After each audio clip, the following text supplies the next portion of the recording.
হাই friends, যোৱা ভিডিঅ'ত আমি আপোনালোকক দেখুৱালোঁ কোণাৰ্ক সূৰ্য মন্দিৰ। কোণাৰ্ক সূৰ্য মন্দিৰ দৰ্শন কৰি আমি এতিয়া যাবলৈ ওলালোঁ ভুৱনেশ্বৰলৈকে। ভুৱনেশ্বৰ হৈছে উৰিষ্যাৰ ৰাজধানী। ভুৱনেশ্বৰত গৈ আমি প্ৰথমতে দৰ্শন কৰিম লিংগৰাজ শিৱ মন্দিৰ। লিংগৰাজ শিৱ মন্দিৰ এটা বিশাল শিৱ মন্দিৰ। এই শিৱ মন্দিৰটোৰ উচ্চতা হৈছে প্ৰায় 180 ফুট আৰু এই শিৱ মন্দিৰটো ভুৱনেশ্বৰৰ মাজমজিয়াত অৱস্থিত। এতিয়া যিহেতু শাওণ মাহ, গতিকে অগণন ভক্তৰ সমাগম হ'ব তাত। গতিকে আমি এনেদৰে যাব ওলালোঁ লিংগৰাজ শিৱ মন্দিৰলৈকে। লিংগৰাজ শিৱ মন্দিৰ দৰ্শন কৰি আমি উৰিষ্যাৰ বহুকেইটা ঠাই দৰ্শন কৰিম। ভুৱনেশ্বৰত থকা আমি উদয়গিৰি, খণ্ডগিৰি আৰু তাৰপিছত আমি যাম ভাৰতৰ ভিতৰত সকলোতকৈ ডাঙৰ চিৰিয়াখানা নন্দনকানন জুলৈকে। হাই বন্ধুসকল, আমি আহিছোঁ লিংগৰাজ মন্দিৰ উৰিষ্যাৰ, ভুৱনেশ্বৰত আছে। বহুত বিশাল মন্দিৰ লিংগৰাজ মন্দিৰটো। এইটো শিৱ মন্দিৰ হয়।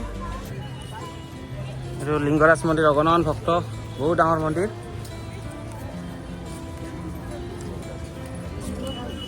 দেখাত মোটামুটি পুৰীৰ জগন্নাথ মন্দিৰৰ এই মন্দিৰটো প্ৰায় একে মোটামুটি। বহুত পুৰণি মন্দিৰ এইটো। বহুত মানুহ আহিছে, বহুত মানুহ।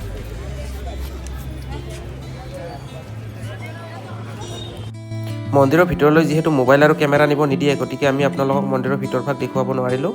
আমি মন্দিৰ দৰ্শন কৰি এনেদৰে বাহিৰলৈ ওলাই আহিলোঁ আৰু অসংখ্য ভক্তৰ সমাগম হৈছে বাহিৰত। আমি মন্দিৰটো চাই আমি এটা কথা লক্ষ্য কৰিলোঁ যে এই মন্দিৰটো যথেষ্ট পুৰণি মন্দিৰ।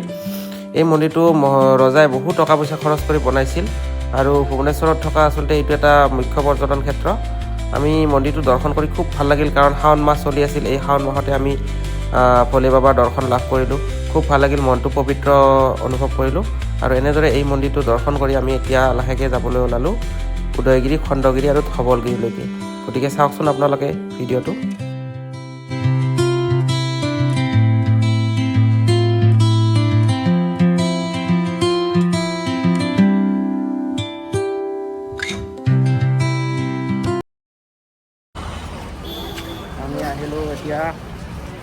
আমি আহিলোঁ খণ্ডগিৰি, উৰিষ্যাৰ। খণ্ডগিৰি এখন পাহাৰ। পাহাৰখনত গুহা কিছুমান আছে আৰু গুহাবিলাকত তাৰমানে জৈন ধৰ্মৰ ধৰ্মমুনিবিলাকে ইয়াত ধ্যান কৰিছিল, তপস্যা কৰিছিল। সেইকাৰণে বিখ্যাত খণ্ডগিৰি, উদয়গিৰি আৰু ধৱলগিৰি। এতিয়া গৈ আছোঁ আমি খোজকাঢ়ি। গাড়ীখনে আমাক চৰকাৰী বাছ এখন টুৰিষ্টৰ কাৰণে, গতিকে ইয়াতে নমাই দিল। আমি গৈ আছোঁ এতিয়া খোজকাঢ়ি। অলপ দূৰ আছে জেগাটো, কিবা এটা ল'ব লাগিব, গাড়ী এখন ল'ব লাগিব। গাড়ীখন ল'লে সোনকালে গৈ পাম। এতিয়া গৈ আছোঁ আমি। এইটো ভুৱনেশ্বৰত আছে, ভুৱনেশ্বৰ এয়াৰপৰ্টৰ পৰা ওচৰতে আছে। Golden group, Khandagiri, Udayagiri.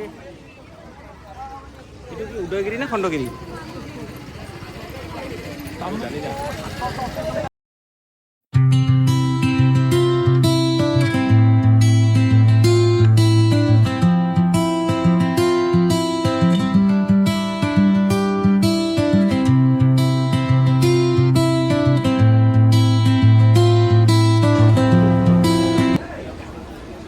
পাদুকা আশ্ৰম, খণ্ডগিৰি। এইখন হ'ল খণ্ডগিৰি গুহা। ইয়াতে জৈন ধৰ্মৰ মুনিবিলাকে ইয়াত তপস্যা কৰিছিল। চাব লগা জেগা এইবিলাক, হিষ্টৰিকেল প্লেচ। খণ্ডগিৰি, উদয়গিৰি। আমি গৈ আছোঁ এতিয়া জয় বিজয় গুফা।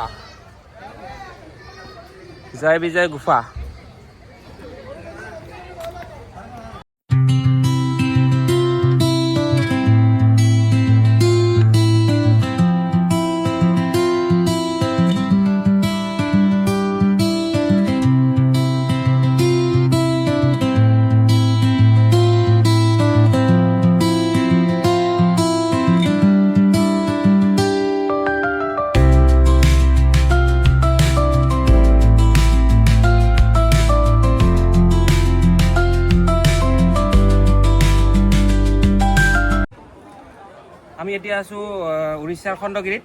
এই খণ্ডগিৰিত গুহা আছে ইয়াতে। জৈন ধৰ্মৰ মুনিবিলাকে ইয়াত তপস্যা কৰিছিল। এইটো নাম লিখা আছে জবেশ্বৰৰ গুফা। এইবিলাক গুফাবিলাক চাওক। এই গুফাবিলাকতে এনেকৈ মুনিবিলাকে এইফালে দেখাই দিয়ক অলপ। এই গুহাবিলাকত তাৰমানে মুনিবিলাকে তপস্যা কৰিছিলে। জৈন ধৰ্মৰ যিবিলাক মুনি আছে, জৈন ধৰ্মৰ প্ৰৱৰ্তক কোন আছিল? ঋষভ আছিল নেকি?